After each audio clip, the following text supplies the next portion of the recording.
Welcome to Bond for the Trades, a home service podcast. I'm your host, Mehdi Bala, sitting next to my co-host, Shreya.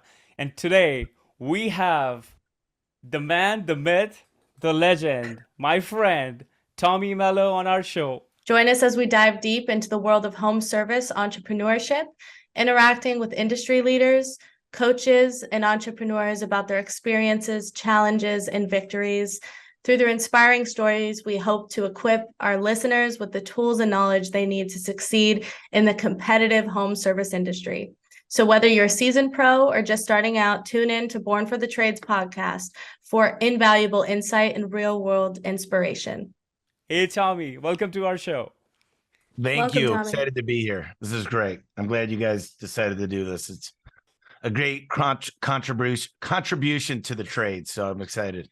Tommy, it's an honor.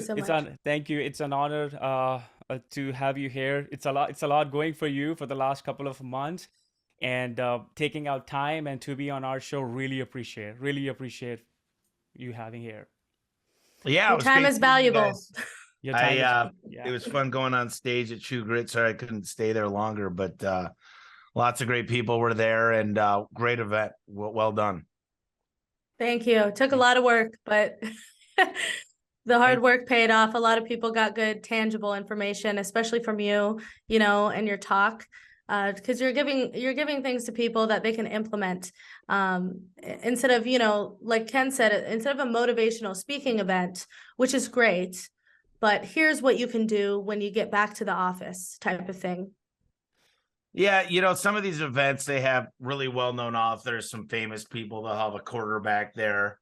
All good stuff. It attracts a crowd, but people leave going, okay, I know I need to be more disciplined. I know I need to get my mindset right. Mindset is a big part of it, but what are real things I could implement in my business that's going to equate to more dollars and happier clients and happier internal customers? So, right. And yeah, it was great. It was great seeing you there, and obviously learning from you always. It's a lot going for the last couple of months for you, Tommy. You want to share what's happening in your world so that we can provide some value and updates to our listeners. Yeah, I kind of explained it at the show. I've brought in a partner, an investor into the company, so I'm heavily reinvested in, but we came to the point with the business to where we had more opportunity than the banks would allow us to initiate. And therefore we needed a new bank, and Cortec was a partner that we really enjoy being part of. So we brought that on. I've been still speaking, and I guess the biggest question I've had in my mind is, this is what I've always done. I go out and I speak, I meet a lot of people, I get a lot of insight. I hear one golden nugget and I implement it. It was worth me being at the show. And I'm ready to get back, put my head down, and just get busy at work. And I've got loads of work to do, but whenever I get an opportunity to just chat with other very successful home service companies, I consider that an investment. And it's an investment in time, and it's an investment in myself and the business. Right. But I've been pretty busy running around the country, also looking at companies, also just creating a plan, because I think the market's shifting. I'm part of a lot of groups, as you guys know. I've got my own Facebook group.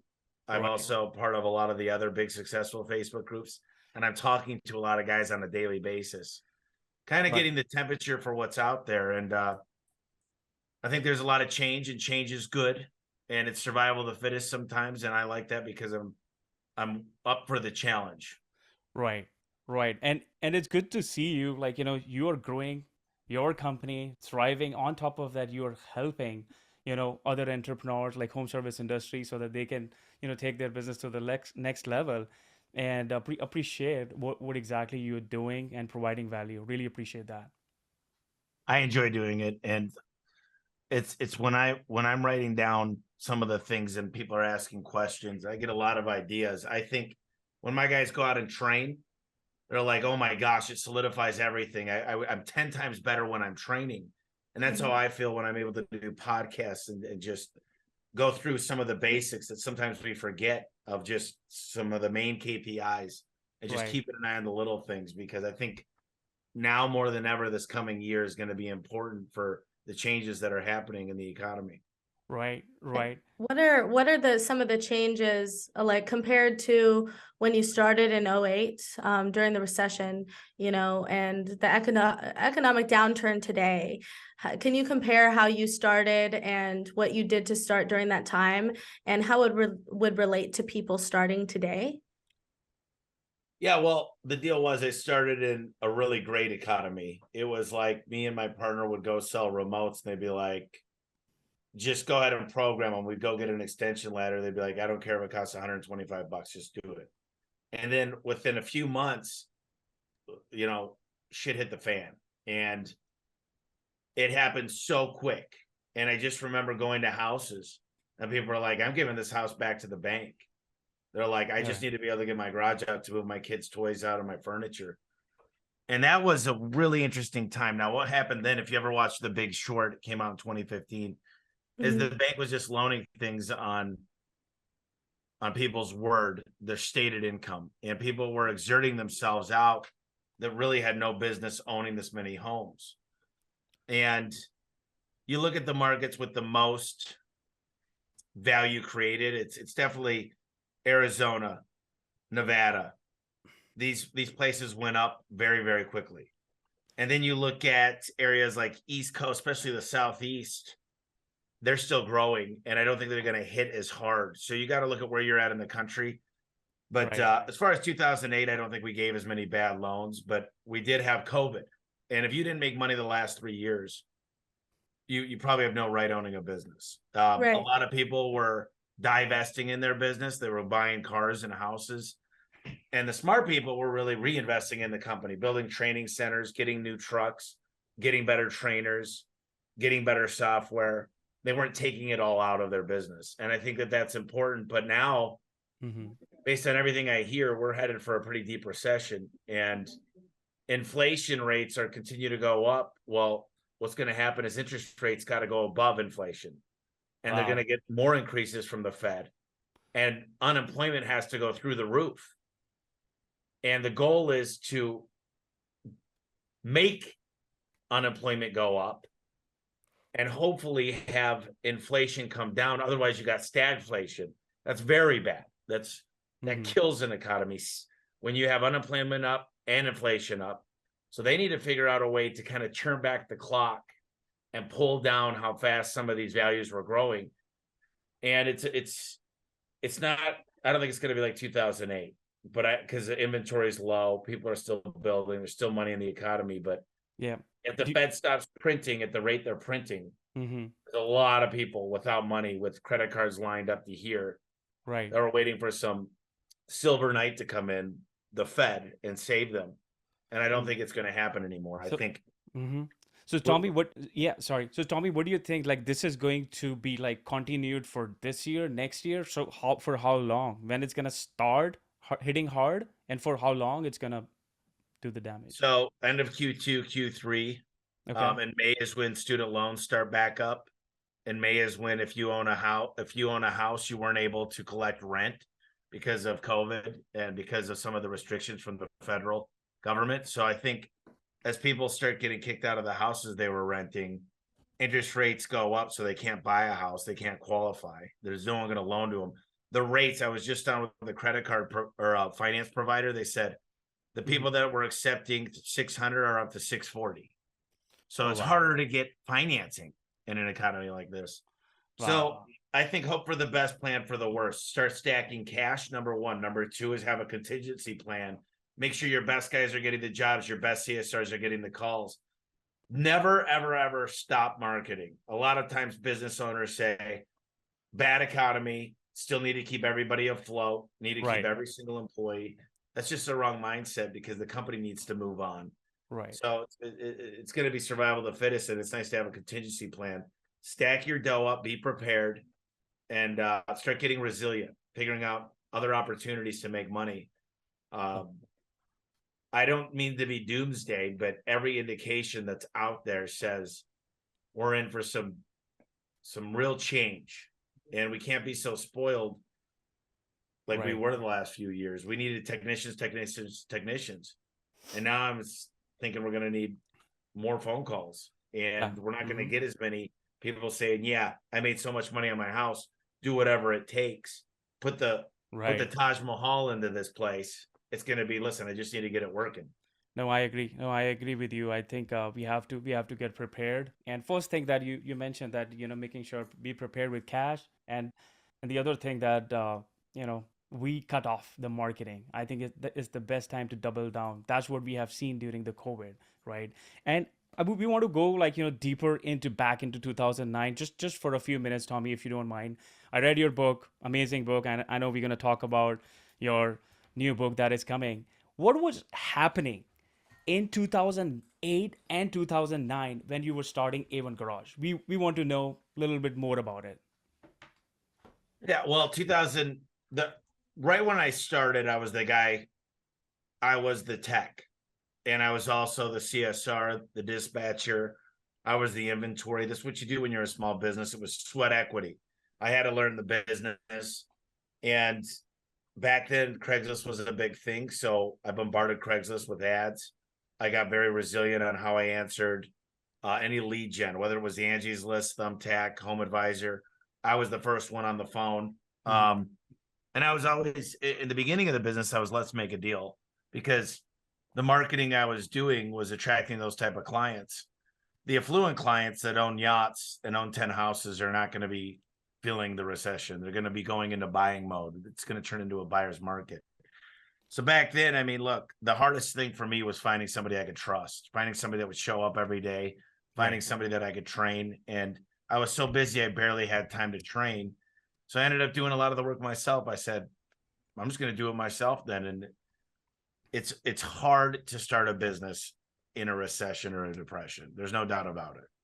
Right. Because most of us don't have money. Most of us were an employee, and we decided to become an employer, or at least own a business. Right. And that's when you're working twice as hard. You're not. It's a lot of relationships that are severed. It's anybody that says it's easy. There was a panel at Cristiano's thing with 6 guys that are like the pioneers of the trade, Right. and they asked, "Did you ever regret having to work so much?" And most of the guys were like, well, I wouldn't have what I had today. I mean, yes, more Mm-hmm. time with the family is always great, but it takes hard work, dedication, and persistence and consistency and discipline and all the rest of it. And anybody that thinks it's just going to be easy, I'm going to start a business and do what these guys did. When everybody starts to buy businesses is when you got to start asking yourself, this might be a bubble. Right. Right. That's deep. That's deep. And I think people think that it's gonna be easy, but you look at, like, you are 365 24/7. It needs dedication. And look at you, the growth, right? I wanna ask you, what allowed you to take control of your company as you were growing big and fast, like, so fast, I would say. Well, 2010, I got my partner and I went separate directions, and I got my mom and stepdad to move out. They took super low salaries, decided they had enough saved, and they were just going to come help. So they created some trustworthiness to handle the things like payroll that I didn't love doing. I always controlled marketing and sales. And then 2014, I met Adam Cronenberg. He Mm-hmm. was a really smart integrator. He was very good at a lot of things I wasn't good at. So I hired for my weaknesses. 2017, got on the Service Titan, met Al Levy, learned about standard operating procedures and checklists and a good CRM, and built a lot of processes into the company. But I'll tell you, I know what's going on in the company. I see my conversion rate, my average ticket, the calls that come in. There's Right. always something to be worked on. It's not all of it at once. It's you got to apply your effort and energy into certain things under the business, but know where to do that. And these key performance indicators and having the numbers really help. Right. Well, thanks for sharing. That's really helpful. And really during this involvement and since we're going from '09 to now, what are some of the key things as an owner that has changed about you, like characteristics that have made it easier over time to learn from those challenges? Because they're challenges and you have to go through them, but something that Ken said is really true experience and character is born from those challenges. So can you talk a little bit about your own evolution? Yeah, I've got a lot of bruises and scars in my brain of just everywhere around me of mistakes I've made. And each one of those things I got back up. But I learned a grave lesson. I learned a lot about just marketing in general. And I think marketing is the lifeblood. You build a budget off of how many calls, then you go your average ticket, the conversion rate and booking rate. And when you learn how it all comes together, you see Hmm. things as holistically about how Right. things work. And I'd say reading a lot, reading podcasts and events, and being able to ask people for their insight and questions is the best thing I could tell anybody. Is success leaves clues, and they're all around us. And I'm just more open now than I've ever been to asking for help, getting consultants, finding out. The group is stronger. We're stronger as a community. Right. And there's a lot of people that aren't in the community. They're not asking for help. They're going to go try to figure it out. And I feel bad for those people because they don't stand a chance in comparison to the strength of the whole community. And that's where I think the biggest difference is having an open ear, being able to ask for help, and then having contingency plans on what the plan is of the company, great leadership, and just being able to communicate regularly with everybody in the company. And when COVID Right. happened, we had a lot of contingency plans, and then the PPP money, and then home Hmm. service took off. But it's one of those things where no one knows. I'm not Nostradamus. I don't know the future, but I'm planning, hope for the best, plan for the worst. Right. And yeah, I agree to that. And tell me, like most of the people, they don't know. Like, they don't know, they don't have mentor, they don't have any inspiration to like what's your suggestion or advice to those people, like, having mentorship, like having mentors in their life, what kind of role it's gonna play for their business? Yeah, so there's accountability partners. There's good people that own a business not much bigger than yours. If you're 5 million, go find a 15 million. I think it's hard when you meet $100 million company. They give you kind of the belief that it's possible, but they're not going to help with the way a 5 million and $100 million company work is completely different. There's different talents. There's different. It's basically like an assembly line, and there's more people in that assembly line that are specialists. So I would Right. say find a company that's more successful that will help and be able to ask the question. But I think a lot of people listen to my podcast and your podcast and other podcasts, and they say, I feel like I know you. You're always talking about the current. I feel like if you're on task with a podcast, you almost are mentoring them because they're saying, what are you doing? And I'm not very shy about it. I Right. just say, this is what we're doing. And the people that listen, they're like, I did exactly what you said, and now I've doubled. And it's just what I've done. If you look, one guy came to me years ago and said, I listened to your first podcast Hmm. up to 40, and it taught me how to get to 10 million. Then I listened to the next 40. Because that's what I was going through at that time. Right. Now it's a different economy, different state of mind, but the same essentials. Mine was all about growing my home service business. So I think listening to podcasts, asking for help. Joe tells a lot of great things. Al Levy taught me a lot of stuff. These guys have been through 40. Al Levy 40 years plus in the Yeah. home service, so he's seen a lot of stuff. He seen the 70s when interest rates were 15-20%. Right. But Right. Right. when you have somebody that's seen that, they remember what happened. Love They his didn't content. forget. They Yeah. knew exactly what they were doing there in those times. Love his content. I think he's pretty active in your group and other groups, and always providing value. I'm talking about Al Levy, such a great guy, and always providing value, going above and beyond. So much to learn around us. They're like, you mentioned Joe Crisetta, so much value out there. I think we just need to reach out. And in this industry, what I like about this industry is that everyone is helping. There is nothing that you don't get help. I think we're just not asking, right? We're not asking for help, but there are good players out there like you. Yeah, like takes a village to raise an entrepreneur type of thing is what I'm hearing. And we have a village, and everybody has access to so much specific information, and lots of people that if you ask them for help, they will say yes, and they will mentor you because, like you said, it's like both people benefit from that, where you get to learn more about the current market in that kind of in that area where they're 5 million now versus the time that you were 5 million. And you can learn from that in certain acquisitions or something like that. So it really, everybody wins in this case scenario. That totally makes sense. Right, right. Tommy, I'm gonna ask you this question because I shared recently my story, like to the world for the first time, and we all have like story. I just want to ask you one question. What's your mom's influence on you? Well, my mom and dad got a divorce when I was 7, and my mom, we really wanted to try to keep our house stay in the same school, and she worked 3 jobs, and I just remember her coming home just long days, man, and her feet were sore, and just I didn't really realize it at the time. I realize it more now, but she just did what she had to do to make it work. And she told me she always gave me more love and still does to this day. I just missed her phone call, probably to tell me she loves me. So she Hmm. gave me more love and then taught me what it was like, that you got to go get it. It's not going to come easy.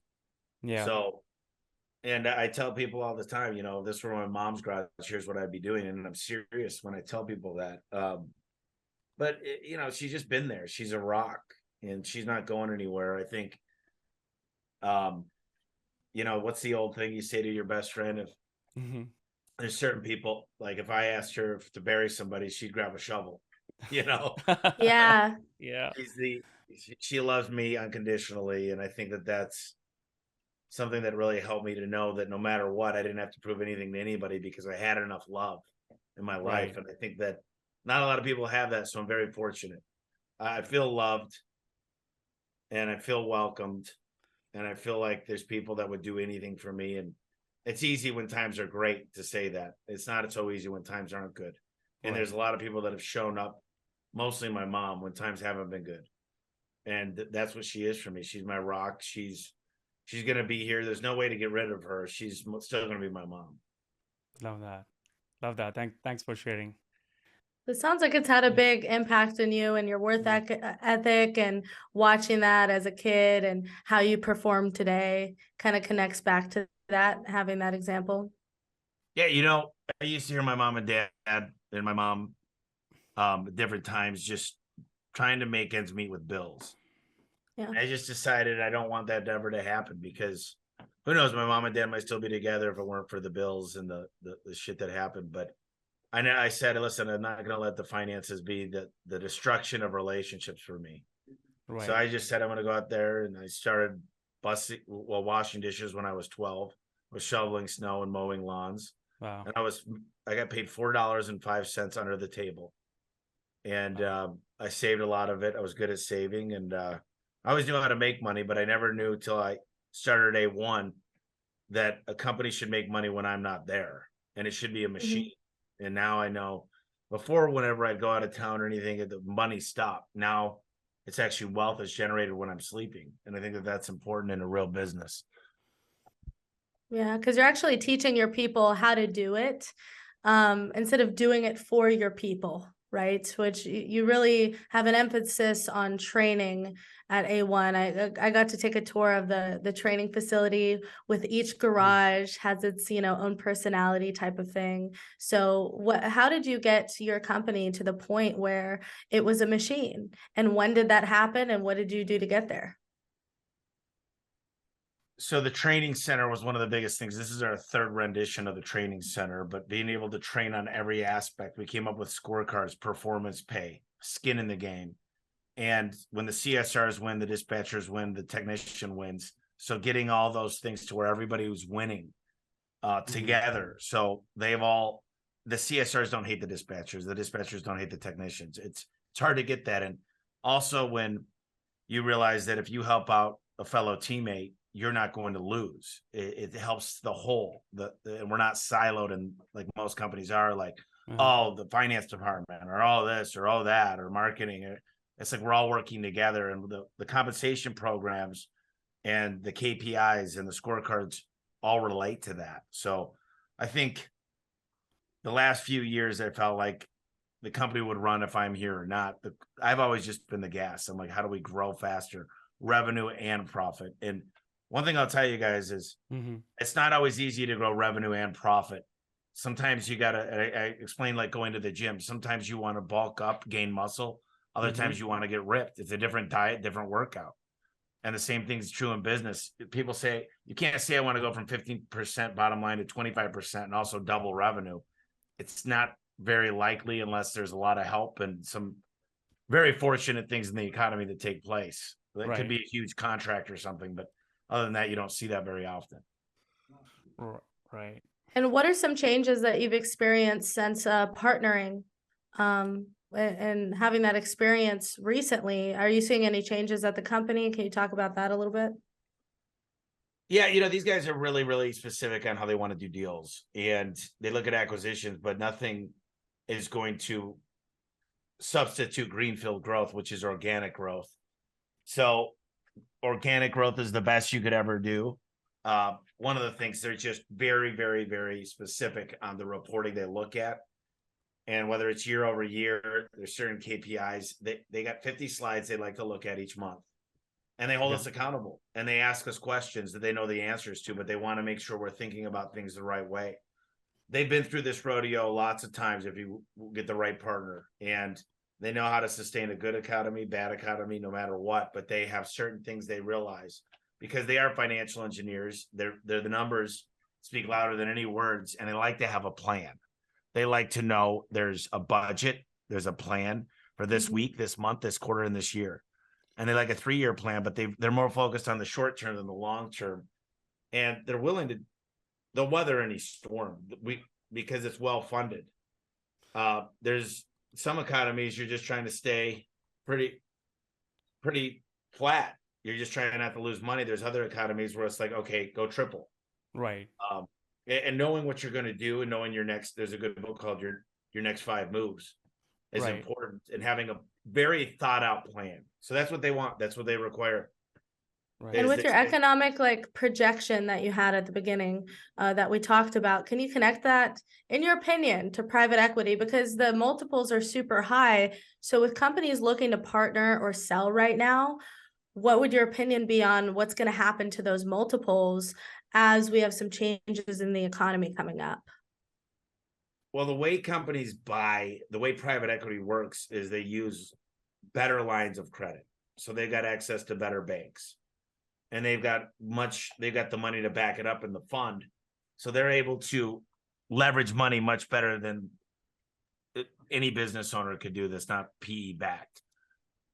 So as interest rates go up, multiples got to go down because they can't leverage the same way they leverage. You're making more payments towards the interest.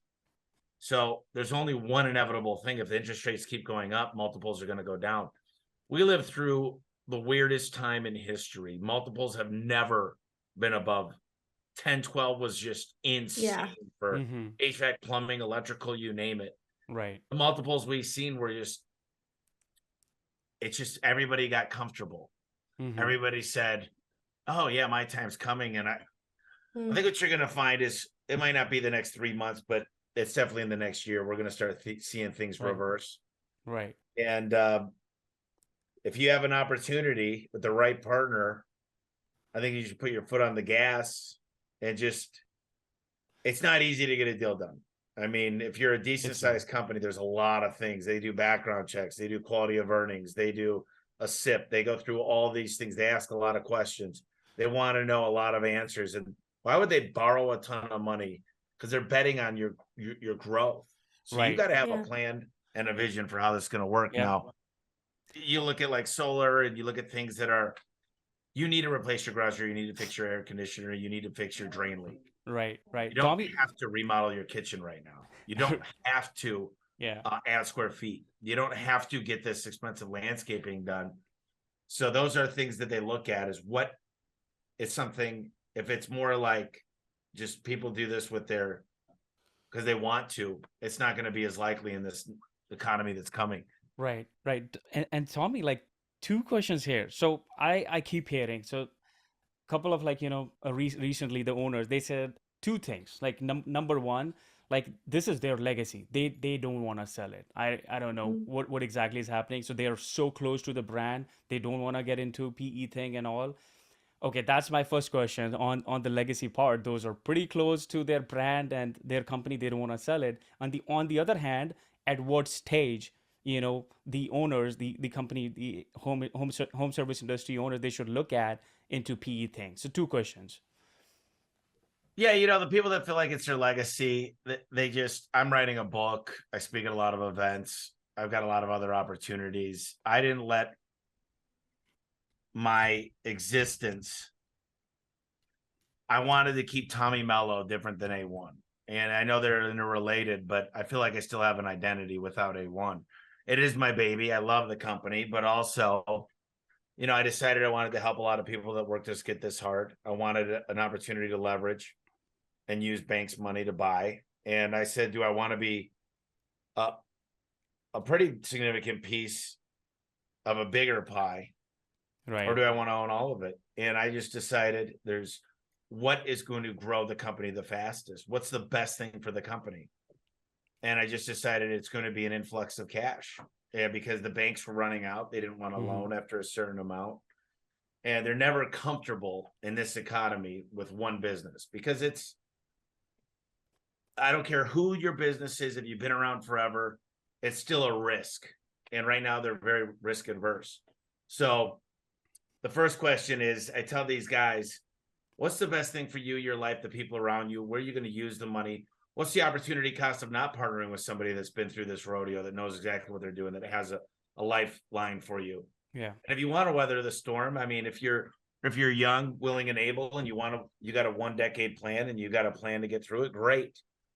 But the wealth that's been created in the last few years, the opportunity and the freedom is amazing. And if you're just like, this is my legacy, you can still have the legacy. I just don't believe that. I think, what do they say, that pigs get fat and hogs get slaughtered?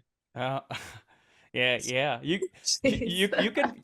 Yeah, I know what you're saying. You can be still part of your legacy, right? You can sell it and you can be part of it, right? That's something you can do, right?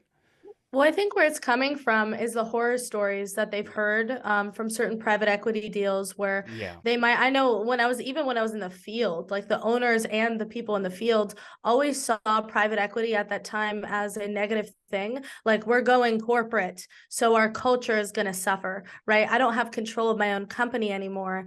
And they've heard certain stories like that where they lost all of that through the deal. And that might be where the fear is coming from. So there's like those success stories of private equity, and then there's the horror stories.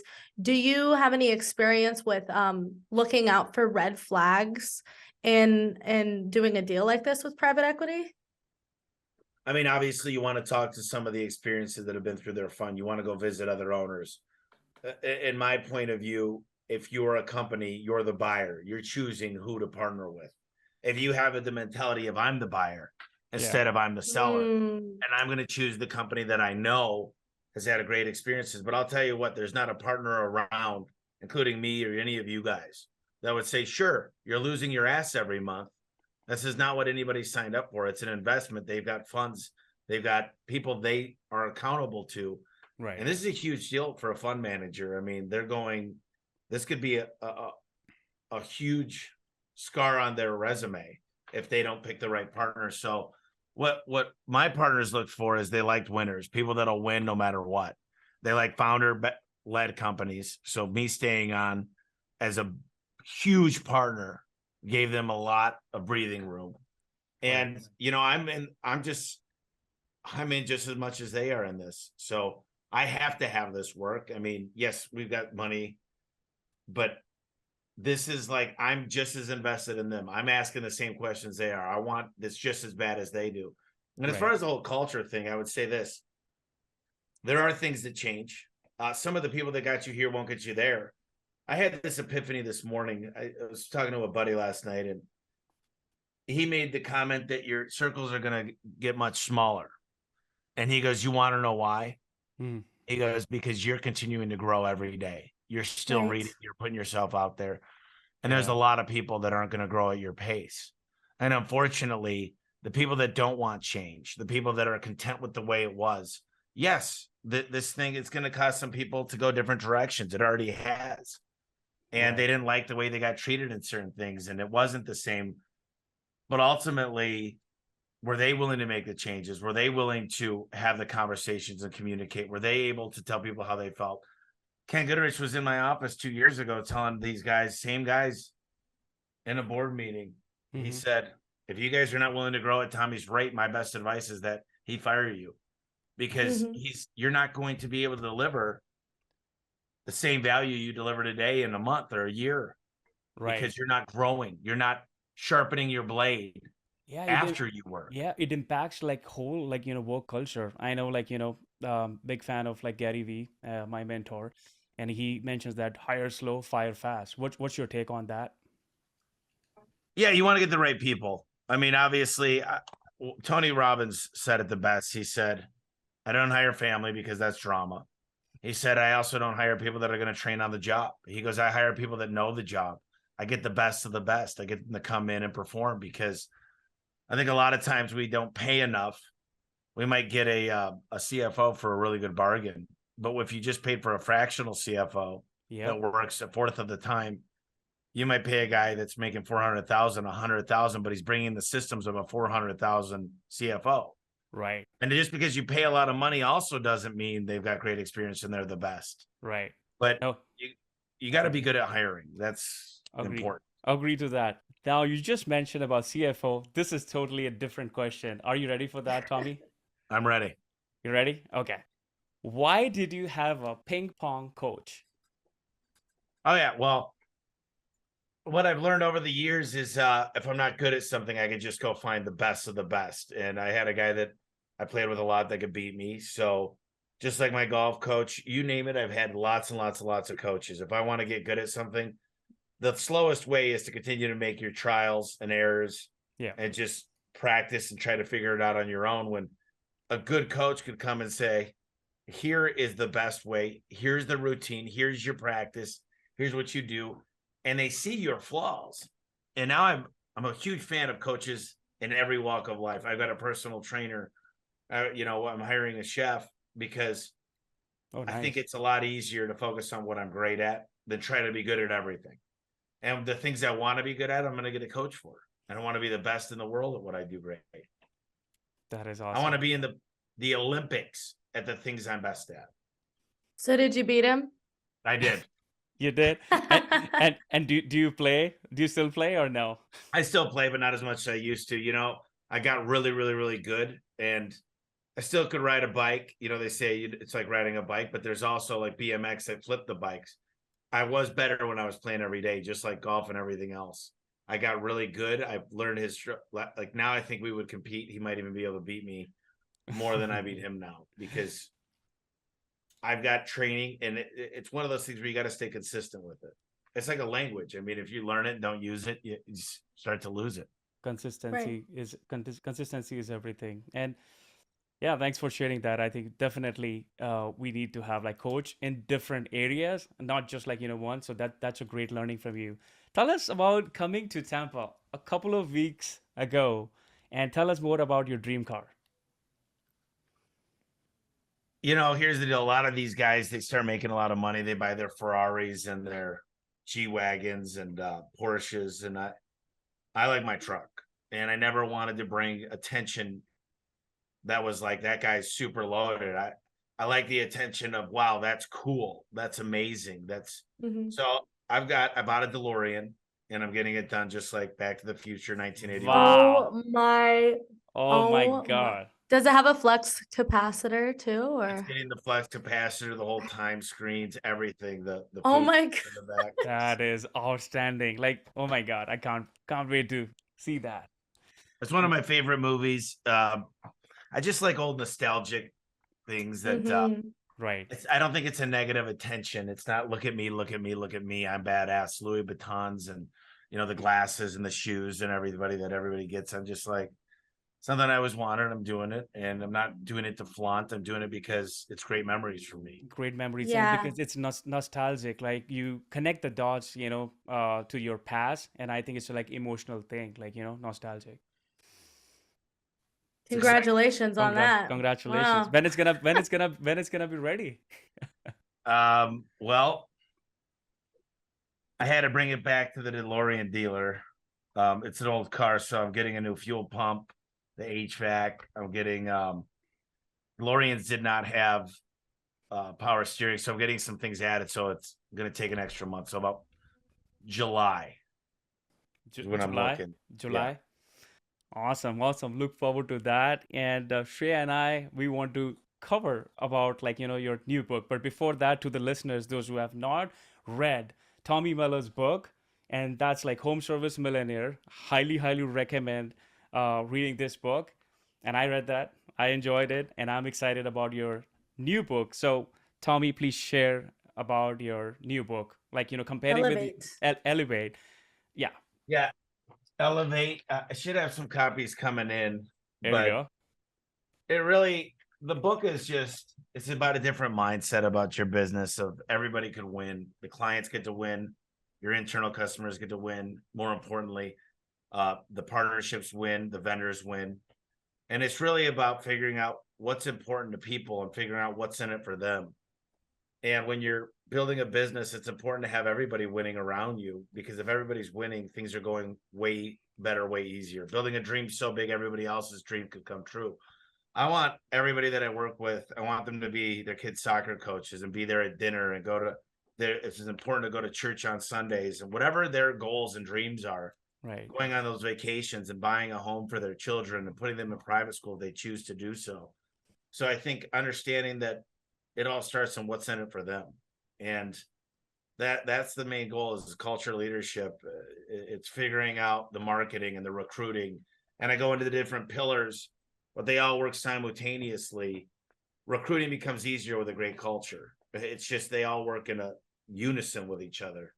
And I think it's a game changer. It literally is a game changer. And that's the plan, is to just, people will read it, just realize maybe they weren't thinking about things the right way. Maybe they thought they had to keep their people making less Mm-hmm. money and giving Mm-hmm. discounts to their clients. Maybe they thought they need to ask their vendor to get it as cheap as possible when they could have had a win-win for their vendor. Maybe they Right. could have bought a company and not thought about how they had to screw over the employees, but now how the employees could win now that you are part of the ownership team. So that's what it's about. It's about a whole mindset and about winning and having everybody else win around you, because it's a lot better to live that way and you're not making enemies every day. Love And that's that. perfect because it's how to switch over to that culture and mindset. Like, how do you do that? How do you start doing that? Because someone might admit, like, yeah, I have a selfish mindset when it comes to running my company, and I want to get the most work out of people for paying them the very least, right? Even if I wouldn't do that job for what I'm paying them, I expect that much more out of them. And then they leave because they feel the pressure of that without the tools and support of that. So the biggest question is, yeah, how do you start doing that? How do I switch over to the other side and implement that? So that book is going to help people discover that side. Yeah, I think it will. I think it's a good read. It's interesting how when a player's out in a hockey game, Mm-hmm. the other players just somehow get stronger and they make up for it. There's a lot of analogies I put in the book, but really, I think you're a happier person when you have an elevate mindset. And Mm. I kept Love hearing that. this word, yeah, elevate. I elevated my business. It's elevate everybody around you. And I was like, that's the perfect name for the book. It's elevate. Mm-hmm. And when you could elevate your way of thinking, you see, I dream bigger than anybody. And my dream's got to be big enough to fit everybody else's dream inside. And my dream is so big, Mm-hmm. so profound, as I start with the outcome and key result, and I back into the numbers of how to get there. And I know what I need to do each day, week, month, quarter, year to hit the dreams. Now, is it always perfectly aligned? No, because my dream's so huge. But ultimately, most people don't even, they say, yeah, I want to be $1 million company. Imagine Grant Cardone wrote the book 10X, and 10x. he just talks about, listen, quit thinking about how you're going to double this year. Think about 10X. What needs to happen? It's, you got to think outside of the box. You got to change your paradigm of the way you look at things. And you Mm-hmm. got to, and when you learn to do that on everything you do, it's amazing. You start finding a lot of answers and start looking in a lot of places you might not look. Right, right. People are scared of like dreaming big. I know you always like talk about like dream big. So what's your take on that? Like, how big? Like, in your perspective, like what is dream big? Well, I think dream being big is it fits into spirituality. It fits into the way you take care of yourself. It fits into your income, the family you're going to spend time with. Everybody's dream is different, right? So Yeah. it depends on what your lifestyle wants to be. My dream was always to have enough to be able to share not only money, but I knew if I work hard while I'm somewhat young, I wouldn't consider myself a teenager anymore. But I think it's important to realize that I put in the hard work to be able to enjoy the moments. Freedom to me is to do what I want, when I want, with who I want. Right. And right Mhm. now I have that. And I think giving it to more people is I just want to say I made a difference. When everybody decides to come to my funeral, I want there to be fireworks and I want there to be people there saying, he lived with a purpose. He had a big plan. He is hopefully a lot more than just day one garage door service and some of the things we've done. But that's in the 7 Habits of Highly Successful People. Stephen Covey talks about what is it going to be like when I at my funeral. And I don't spend Mhm. a lot of time thinking about that because that's pretty uh, Grim. grim and gray. It's not about having, like, bank balance in your bank. It's about how many people gonna show up at your funeral, right? That's what you're saying, right? But you can't take it with you, and Yeah. it's I'm really just trying to figure out you one of the exercises I recommend is two really is one figuring out how much you make per hour. I have a 50-hour work week and making sure you're not doing anything you don't like doing for anything that costs less than that. And number two is get control back of your time. And that means taking a weekly calendar out, writing in there, not a Google calendar. Every Yeah. time you get interrupted, every time you get pulled out of an important thing that you had to do that day. Because if you're not doing the big things, the small things are easy. Go to Right. this meeting, talk to this Mhm. person. The big things you had to get done to work on the business sometimes gets pushed to the side, And trust me, I'm the epitome of it. As good as things have gone, I push things to the side and I'm going to get rebalanced, refocused. I need balance in my life. I need to know where everything's at because Right. I'm not perfectly orderly. So Yeah. when I have order, I get 10x my productivity and efficiency. Love that. So my main goal, Focusing on HLAs, high leverage activities, right? high level activities, having a plan, knowing what I'm going to do during the day, making sure that it's thought out, and realizing there's certain things I can't put a monetary value on, like telling somebody they did a great job. Certain things you just have Right. to do as a leader. You might not be able, well, how much did that make me? That didn't make me $100, so I'm not doing that. Well, those things matter. So there's certain Mhm. things that are going to hit the bottom line. There's certain things that are going to create a culture. Right. It costs 60% to hire a new person. So if you're paying somebody $60,000 a year, you Yeah. lose them. It costs 36,000. I had somebody on TikTok say, "Well, Hmm. that's BS. All you got to do is hire somebody else." No, you need to put out the ads. You need to recruit them. You need to train them. You need them to get the work life experience.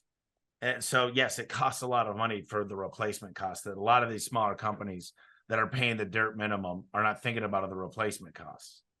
Well, you posted about that, I think a couple of days ago is really the retention is a lot of it's emotional. Like 7% was about compensation, and most of it was about the emotional aspect of where they work and the culture and how appreciated they are in their position. Is that right?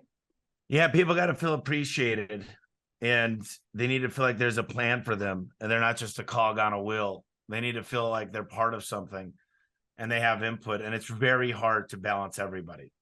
It's especially in It's a tough. time where it's not gangbusters economy Right. because people feel left out. They don't get communicated with properly. And when people start feeling pressure, they turn into assholes and they start going, my Yeah. job's on the line, so I need to make you get better, blah, blah, blah, blah, blah. They start talking about pips and Right. suspensions and blah, blah, blah, blah, blah, because the better way to do that is to communicate with somebody and say, listen, if you want this bad enough, you're going to show me. And I know that you want it because you want to take your kids to Disney World and you wanted to buy a house. And so I'm Hmm. going to help you get there. And we're going to work on this together because if you got a will, I'm going to find a way. But if you're just sitting here rolling your eyes and not really caring about the future of the business, then it's going to be very hard for me not to let you get a job for one of my competitors because you don't have the mindset. Right. But half the time it's the leader. Most of the time it's the leader that doesn't have the right mindset. And Right. the Right. whole thing follows the leader is they treat me like shit. They don't They don't talk to me. They ignore me. And it's I not easy. I'll tell you this. it's not easy. When you were on the stage, you mentioned about like, achieving your employees' goals, their dreams. That is everything. That's why they're gonna invest in your company, and that's how you're gonna retain them so that they don't go to the other competition, right? That's like achieving your employees' like dreams. That's everything, right? Yeah. You got to help them accomplish their dreams. And hopefully their dreams are growing too. I mean, their dreams are continuing to go. And if they're continuing to hit their goals in life, you're just the conduit in which they do that. And it's not the only conduit. Some of it's forgive their sister, some of it's spend more time with their father, but whatever that might be, a lot of it happens in the workplace. We spend more time working than we do sleeping or at home. So it's a Right. big instrument for them to accomplish their dreams. Love that. Love that. Thank you. Thank you Awesome. for sharing. And And then should we do rapid fire, Mandeep, or what? are Does you he even ready? know we're gonna do this? He doesn't know. He doesn't know at all. Okay. Maybe I shared with Bree, but he doesn't know It's about just that. fun stuff. Fun It's stuff. fun stuff. Very quick. We have this like rapid fire round. We're not going to ask like what's your favorite movie or favorite food. We're gonna ask you questions that we so that I you can actually share. have something a little like that, so I hate Really? this. Oh, you Yeah, have but that? it's relevant. Okay. Let's go. I'm gonna grab something here to show. But yeah, you start. You start. And Okay. So, you have something to grab? yeah, I can grab. Yeah, you get a little pricey. Yeah, this time this was like pretty far, but now I got it. So Tommy, if you win this rapid fire round, you're gonna get this sweet gift basket from us, Oh, and good. and we Okay. and this is like gourmet gift baskets, and we're gonna Some ship to. snackies for I you. I already Great. got I already got your like address. We're gonna ship if Oh you my God. if you Creepy, Mandeep. if you win, Tommy, you gotta win. All right. Let's I'm go. ready. All right. First question. What is the book that you recommend the most to people? It's pretty cliche. E-Myth, then Ultimate Sales Machine, then 100 million offers, and then I would say The Richest Man in Babylon. But it's not just one, and there's a whole onslaught more. But their books hit you at a different time. So just because you read a book a year ago doesn't mean you shouldn't read it again. I still stick with the top 10 and read them the most.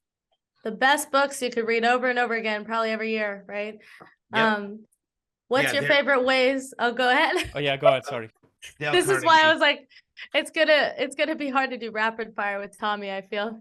No, How, it's How okay. to Win Friends and Influence People is probably the most important book in life. Yeah, absolutely. For a Absolutely. lot of different areas at once. And then those other books kind of focus on different time periods, different jobs that they're doing and stuff like that. So great. I have 4 out of 5 of those, so I have to read one of those. Okay. What's your favorite ways to celebrate your success? You're very successful. Yeah, how do you use that? How do you spend your money on your freedom? Yeah, I like to go golfing. We go on a lot of trips, and I always mix pleasure with business. I mean, business and pleasure go hand in hand. I don't make it about one Yeah. thing. So I make everything a vacation, even if I'm speaking or whatever I'm doing. I think it's important. I like to golf. I like to shoot pool. I like to play Love it. golden tee. I like to play big buck hunter, and I love to bowl. And bowling with my team is one of the most Love it. amazing things ever. So there's quite a bit there. Awesome. Awesome. And I've heard you're a big Back to the Future fan. Which Back to the Future is your favorite? I like the first one. Yeah. They're all 3 of them are great, but I think the first one was the best. He got that answer right, Mandeep. That was He, there's no opinion on that the, one. That's the right answer. he got it. So if you had a DeLorean, which you Yeah. do, and you could it's so crazy. I swear I wrote this before.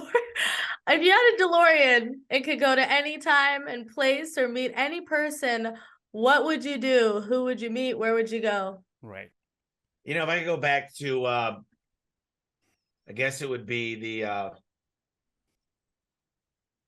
70s and meet my parents. I think it would be cool to meet them when they were young, before they had me and my sister. I think that would be a real treat. And then after that is my grandparents.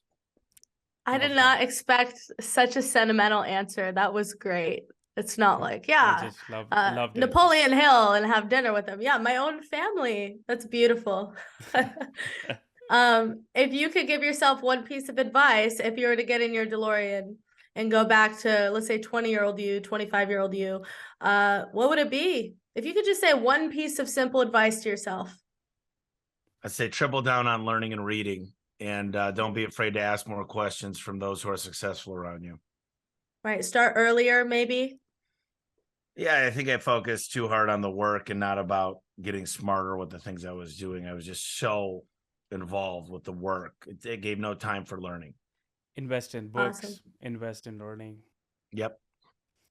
Well, you won, and there's only really one question, the Back to the Future one, Yeah. that was a right or wrong that I consider. So Perfect. That is awesome. That is, you are the winner. Tommy Mello is the Yay! winner on Yay! our All show. right. Again, thank you so much, Tommy, for being Thanks, on our show. guys. It was amazing to have you, and a lot of gold nuggets. And I hope thanks for the listeners for tuning in to our Bond for the Trades Home Service podcast. I hope you go back and implement these things in your business, and we look forward to the next one. Shreya, you want to add something for our listeners? Yeah, thanks for listening. I know we're new and pretty inexperienced, so I really appreciate the support that everyone has given. You too, Tommy, for coming on today. And your time is very valuable. We want to respect that. So thanks so much for listening, and we'll see you next. We'll see you next time. Your next update, because you have a lot of updates in what you do. You grow very fast. So one day we'll have another big update on Tommy I for love you. it. Well, great job, guys. This was really fun, and you guys are doing amazing. Keep up the great work. Thank you. Thank you so much.